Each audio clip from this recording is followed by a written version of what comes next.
This is the mistake. Just dumping dry powder into a moist pan or even your final dish. And this is why a homemade taco seasoning will never taste as good as it would if you used it properly and you cooked out the rawness to intensify its flavor. So everything in this taco seasoning that makes it taste how good it tastes is fat soluble. And while just cooking it in moisture or water can cook the spice, it'll never unlock its full potential. And here's the fix. No matter if you use it directly in the oil before you add your meat, or you add it to the meat as the meat is browning, and you let the spices roast. As you let the spices roast, the fat soluble compounds in the spice or the blend, well, they get unlocked. They intensify, and all those flavor compounds are in your food, cooked through and intense. And if you're careful, you will smell the spices turn from raw and sharp to toasted and slightly nutty. And a quick thing for those of you who might not know already is that you can join the kitchen on my revamped website. And if you choose to be a line cook for less than a coffee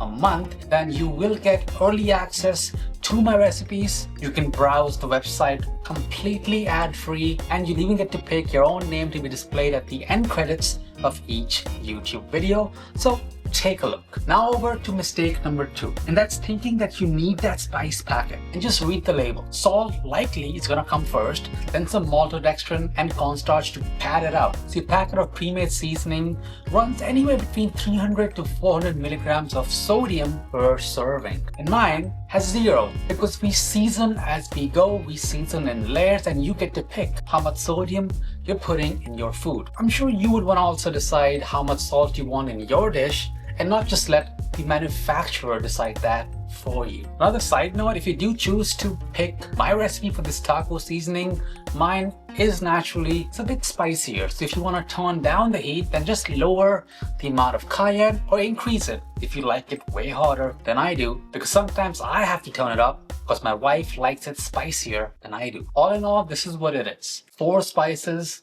equal parts, mix it all together until well blended. For a pound of meat, I go for about 2 tablespoons of the seasoning each, which yields about 8 servings if you make the full recipe. You can of course scale the recipe as per your own needs. Half a cup, 8 servings, 0 additives. Full recipes linked down below. Cajun seasoning or Italian? Let me know what you want next. Make sure you check out all the dishes that this taco seasoning works great in that you saw in this video, all linked down below.